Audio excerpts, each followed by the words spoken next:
Hi everyone, my name is Camelia and I work with neurofascial technique that supports your grounded core and rebalances your neural core. So it supports your sensation of grounding through the feet. We work on the hands and the feet. Through the legs, we hydrate the back and the front and the sides of the legs and the inner legs. And then we also work on releasing the lower spine and the neck in order to give the body sensations of health, basically, that allow for the stress hormones to die down, to be deregulated, so that the body can rebalance and shift into a rest and digest nervous system mode, and away from the fight and flight state of being, which can be exhausting for cellular health and well-being. So it actually damages the capacity of the cell to maintain its homeostatic feeding and detoxing. So for cellular well-being, for fluid exchange in the body well-being, you require to spend some time resting and digesting, and that could be difficult if your nervous system, the central nervous system, the brain and the spine are experiencing compression, and there is lack of grounding through the feet and the way you walk. If you're tightening and compensating and you start developing frozen shoulder or tightness in the QL. So that's what I do. I work online, I work one-on-one, and I help people to start understanding the compensations in their body and how to use some somatic and neurofascial tools to rehydrate the body and shift back into a more recuperating state of being. But today I want to speak about something that's not very pleasant to speak about. I watched this, I have a bit of a crush on Brad Pitt at the moment. So I'm going through his movies that are on Netflix. And his movies are they're not like, I mean, some of them are not on pleasurable topics. And maybe that's why I haven't watched them until now. I watched Fury yesterday, which is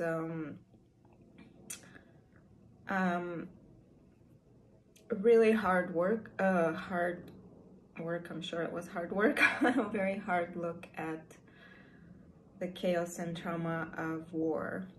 And actually, yesterday I did two things that maybe were difficult and required afterwards for me to engage with some grounding.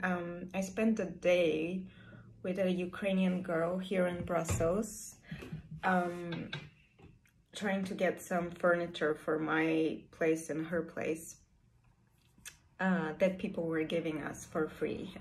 Brussels has that thing. She doesn't speak English or French, and I'm Bulgarian, and I know everybody thinks I'm supposed to be speaking Russian. I've never enjoyed the culture. I've never invested myself in learning a Russian. I'm not attracted to it. I don't speak Russian, so it was difficult to communicate. And she was being helped by the guy who was driving the van. Was a Ukrainian guy that he drives between Ukraine and Belgium to get some kind of chemicals. I don't know the whole thing. I mean, war is a difficult time, isn't it? So people engage in all kinds of activity. I really don't know what his job was, but my understanding was they didn't know each other well. She needed someone to bring the couch to her, so she typed in a Facebook group to get help. Anyways, I was trying to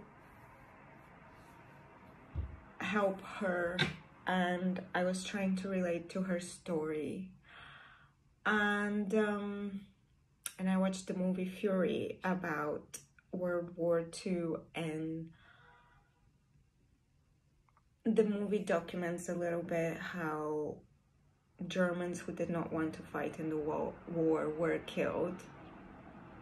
And I always thought that maybe in Germany there at that time there were so many people supporting the regime, but the movie kind of made me think that maybe in Germany there were actually so many people that just refused to engage with the war, and those were the ones that allowed for the regime to take hold, because they didn't fight against it. They just refused to fight, so they got killed.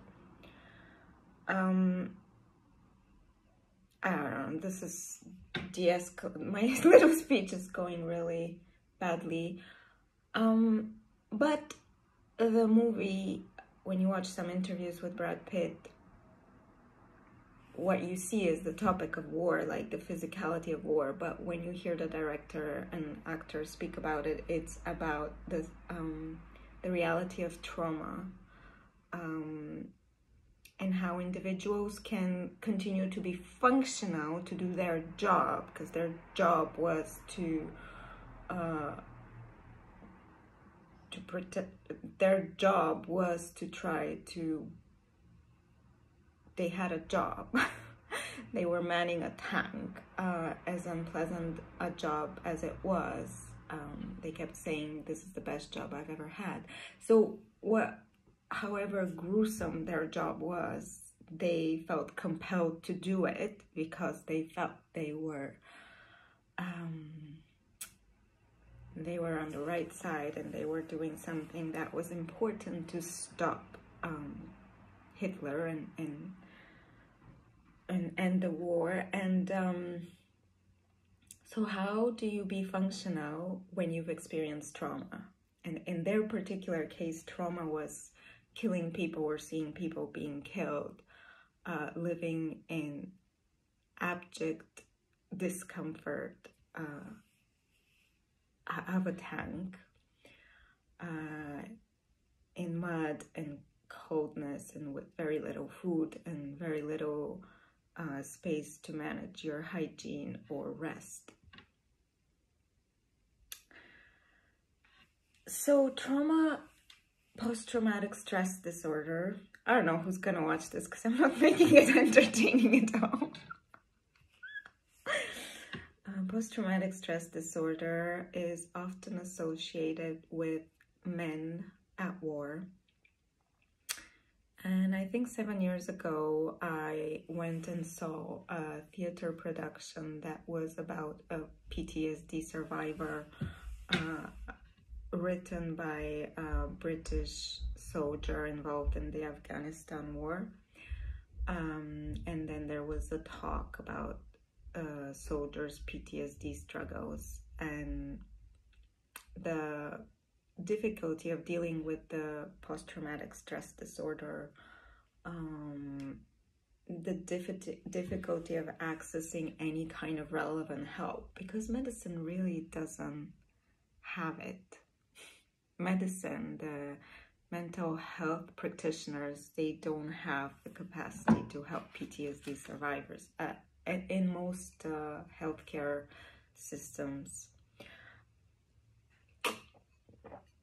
And I remember I spoke to him, and at that time I was like teaching a bit of yoga, and I knew I had some tools to help him. And so we exchanged a few emails, and he was asking me what tools do I have to help him. And I was, explaining a bit about yoga and somatic practice. At that time, it was like 7 years ago, I did not have the skill set to help him. I knew I had the tools, but I didn't have the complete picture. Didn't have the understanding how you go through the path,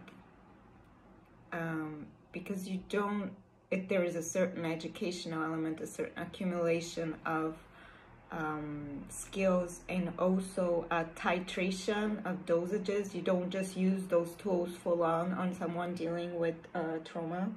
You have to titrate, you have to know to communicate with them, to exchange and dialogue, to know where they are at, how they're receiving the tools, and gradually to build up their capacity to deal with the sensations of ground and breath and ease, and how to stimulate those in them. Because for someone who has PTSD, letting go of their stress response is really it puts them in a vulnerable position where they have gone into a stress response because they don't feel they can process the full extent of the trauma. They cannot open themselves up to process that because they would need to feel it all, so they compensate. It's the same when you develop postural compensations. You are not able to deal with the mechanical force of gravity or walking or sitting on a chair, and you start to tighten in a place so that you can maintain upright position, and then that place becomes perpetually exhausted. It starts to de-escalate the strength of another place. I'm so digressing. Nobody's gonna watch this. I'll do another one, but I still want to try to get through the topics and see for me how I can communicate this difficult topic. So yes, I heard a lot of men and women sitting on stage talking about PTSD as related to soldiers returning from war. And at the time I was struggling with PTSD as a domestic violence survivor, trauma survivor, as a woman. And when I went to the doctor, at that time I felt a lot of dysregulation and incapacity to deal with my sadness, and inability to engage with certain things that are required for you to be functional, like jobs and apartments and things like that. And the doctor said, yes, but do you have flashbacks in your dreams, and do you see people being murdered? I was like, no. And he's like, you don't have PTSD. So women experience a lot of trauma, and they do not get recognized for their trauma. A lot of women suffer with PTSD from being abused in relationships by the people that they come into contact with for love, and then they get abused. The women themselves might have, you know, issues that have set them up to be attracted to those men. Like they might have grown up in families where they didn't build up their confidence, or they left them lacking in attention or support, and then the women would go out and look for male attention, sometimes in dysfunctional ways. So what the fuck was I saying? Yes, so Fury and Brad Pitt, those men had to do their job, best job I've ever had, what they kept repeating, to be functional, to continue to go out in the tank and fight and support the army that they were working for, while experiencing tremendous, horrific scenes of violence that were disturbing, unconscionable for many of them. Many did not want to engage with that violence. And I guess in Indian philosophy, there is karma yoga, where actually, I don't know if people know, but people think that yoga is about sitting and meditating and being very peaceful and non-aggressive, and that is not what yoga is built on. Yoga is built out of war and the need to protect certain values and life in the face of abuse. So Krishna, who is this warrior, I think he's a lover, I don't know.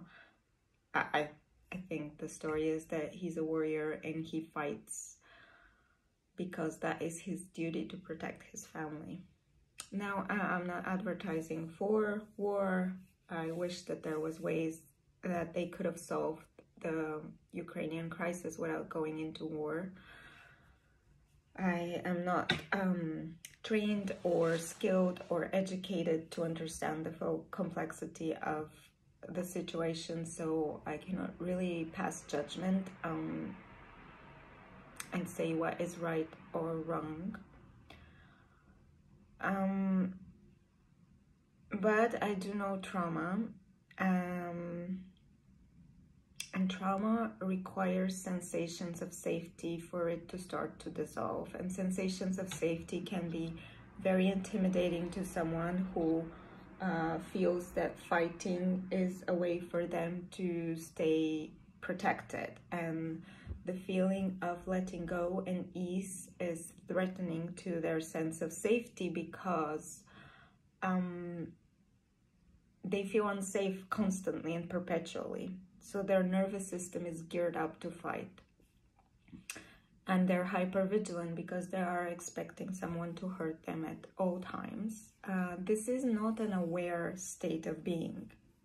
I am saying this as someone who works with PTSD and works with movement and somatic practice to help people with PTSD. But if you're a trauma survivor, sometimes you don't even know you're a trauma survivor. You just struggle with certain dysfunctional aspects of your life, and you feel you're too lazy, or even other people think you're too lazy to solve them.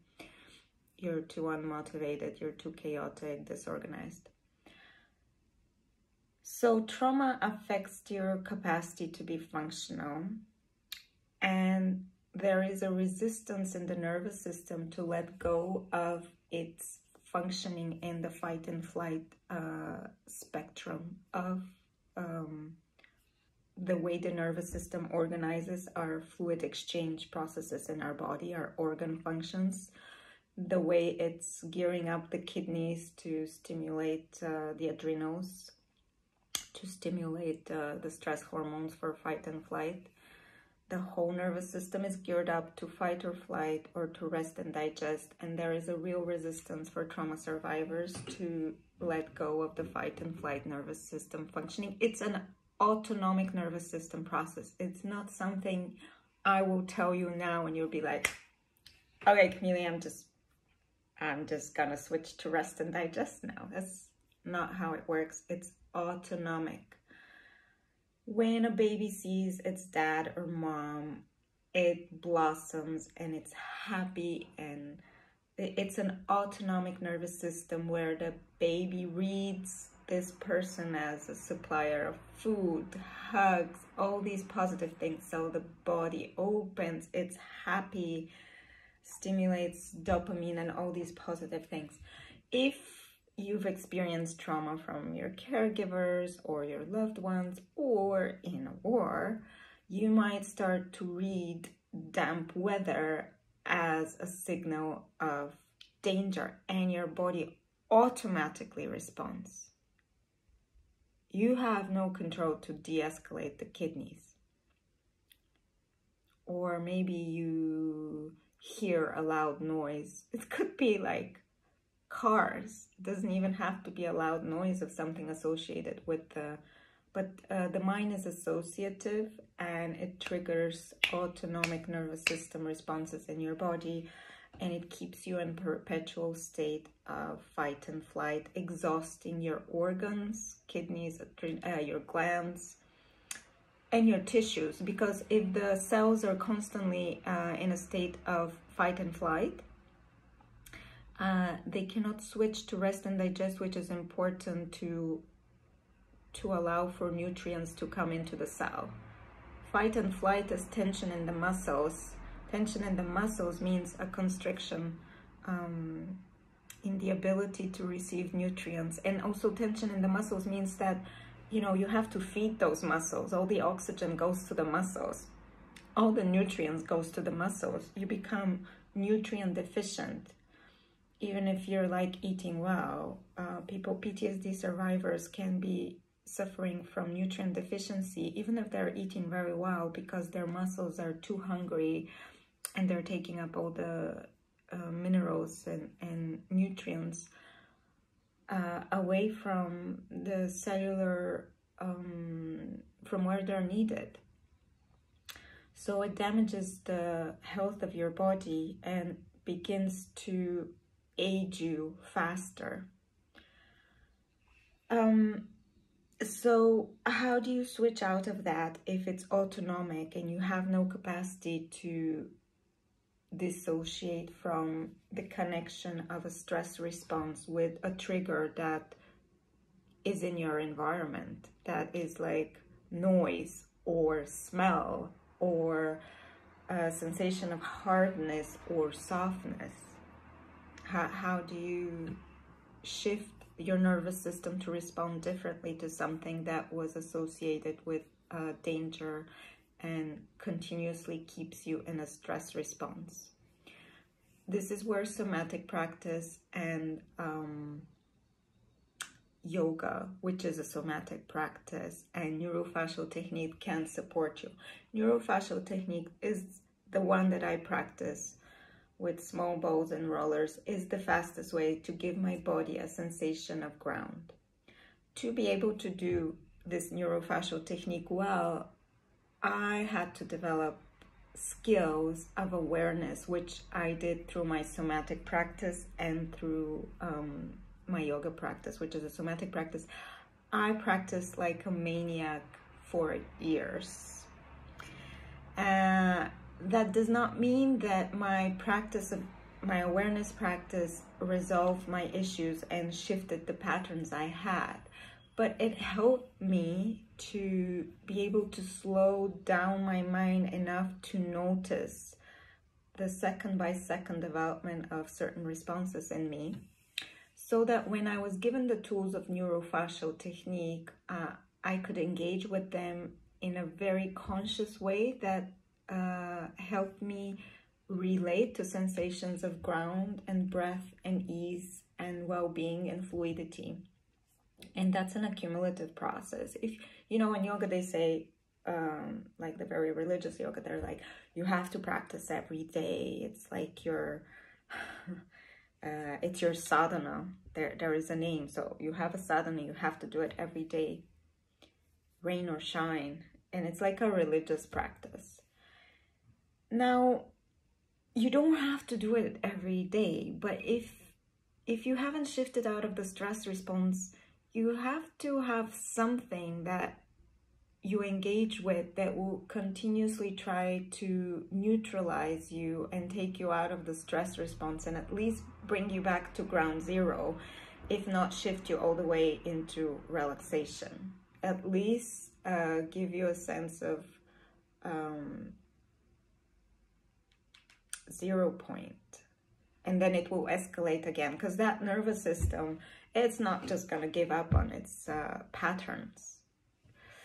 But if you practice regularly enough and you train your awareness and you're patient and loving with yourself, that it's not going to happen today. Like, what's the exercise? Just tell me the exercise, I'll do it, and there we go. I've achieved the results. No, you haven't. The exercise is feeling. I can give you any exercise to make you feel certain things. And the important thing is to draw your awareness and also to shift it away from there and not get stuck in certain sensations. And the capacity to move your awareness will be the skill set that you use afterwards to engage with neurofascial technique and to start to hydrate and produce collagen in the connective tissue and to start to shift the fluid flow in your body. Fluid flow includes hormones, enzymes, interstitial fluid. This is the basis of health. The basis of health is not pills that regulate certain enzyme hormones or particular triggers in the body that stimulate your blood pressure or your heartbeat or whatever. That is not shifting the nervous system to be able to do it for itself. It's putting in outside resources to trigger that parameter. But then the medicine itself is costing your liver some price, because that has to get processed. And it's working against your natural system if you're in a fight and flight and continuously like take pills. Sometimes it's needed, because sometimes you don't have time to build up all that awareness and skill set to somatically treat yourself. If you're clinically depressed, to get out of bed, you might need to start chemically altering your state with medicine to bring you back to a functional state, and then you can engage with somatic practice, and hopefully you could, I'm not advertising anyone get off their pills, but hopefully you could develop a practice where you could start to regulate your autonomic nervous system so that you could wean yourself off drugs and rebalance yourself. But this is for everything. And just coming back to trauma, the problem with trauma is it could affect your ability to remember things. It can affect your ability to plan your executive function. You're so exhausted and stressed and in fear that something bad is going to happen that it's very difficult to make proactive decisions about your life, and it's difficult for you to engage in activities that are essential for your career or, you know, relationship building or whatever. So sometimes, this is just a very basic example, writing can help you remember more. So for all of those out there, somatic teachers that are chiding some people in their class, why are you writing? This is an experiential thing. You're supposed to just do it and feel it. Just do it and feel it. It's about feeling. It's not about writing. Don't use your brain. If you're having PTSD, your brain is fucking switched on all the fucking time. And it's not just to say, oh, just feel it. It's not, it's autonomic nervous system response cognition is working because you're waiting for the next thing that's gonna hurt you. Allow people to be there. Allow them to take notes in class. Allow them to write. Because they might be panicking that they can't remember what you're saying. Or that they're feeling some release of tension and they want to remember that, and they feel that they won't be able to remember just by hearing and doing it. Let them write it. That's a memory tool. Writing, physicality of writing supports memorization. So they might not remember it, but the writing might support their ability to feel that they could remember it. It affects their memory. So PTSD affects memory. It affects your ability to digest nutrition and benefit from nutrition. It affects your posture and gait because it will push you into more contraction, or it might push you into collapse so that you are actually a bit destabilized in your pelvis. You can become very wonky in your pelvis. It affects men coming back from war. It affects women that have even childbirth, if it could have been a traumatic experience. Trauma is not necessarily a bad experience, is directly equated as trauma. If you are in a supportive environment, if you're supported, connected, nurtured in a community with connections, well connected, then you can process any big experience. You could be an immigrant that has dealt with the trauma of war better than a Western woman struggling with an abusive partner. The Western woman could be more traumatized than the immigrant who is in a supportive community of people that are validating the experience and they're better connected. So trauma is an unprocessed experience where you were lacking resources to process a big experience, and it becomes a regulator for your nervous system, wherein you become in a perpetual state of fight or flight or freeze that makes you dysfunctional, and you start to not be able to maintain your normal socio-economic functions and even emotional and physical functions in life. It affects your the way you feed your body. It affects the way you stand in gravity. It affects your memory, your capacity to remember things. It affects your ability to engage with people.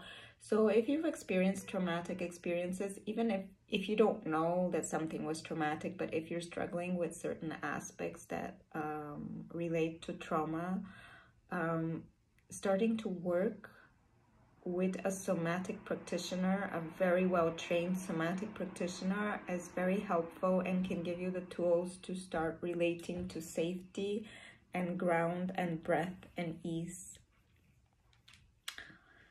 So yeah, there are some difficult movies to watch out there. I don't like to watch war movies. I watched it because I wanted to see Brad Pitt.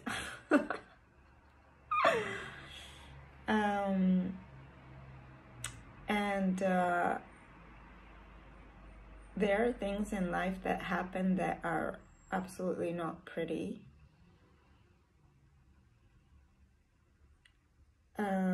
But the nervous system can heal. It can heal. The first requirement is to re-relate to the sensation of ease. And the easiest way to re-relate to the sensation of ease is through movement.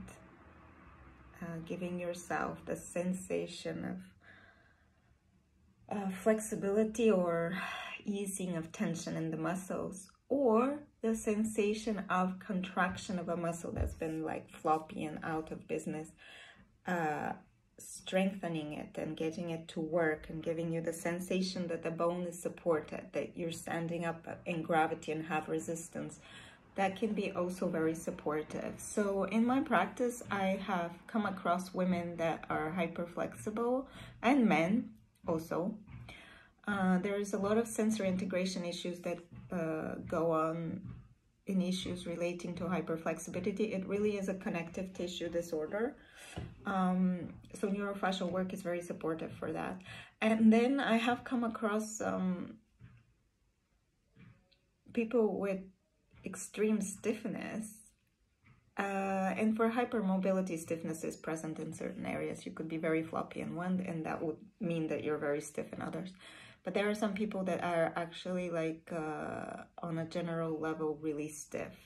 And for them to be able to experience certain poses, they have to make it bigger so that they can have a sensation, because otherwise it doesn't register in their nervous system. Whereas for some hypermobile people, they have to make it smaller so that they don't go into compensation straight away, but they can feel the smallest range and be able to relate and adapt and upregulate the sensation.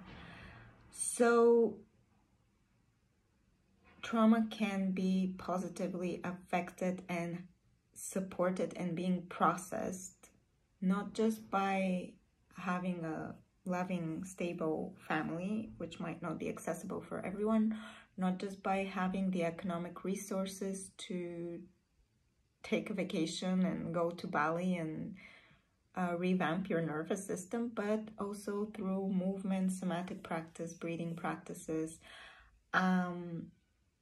It is so I cannot actually say, because I hear these practitioners talking about things being very fast. That is not my experience.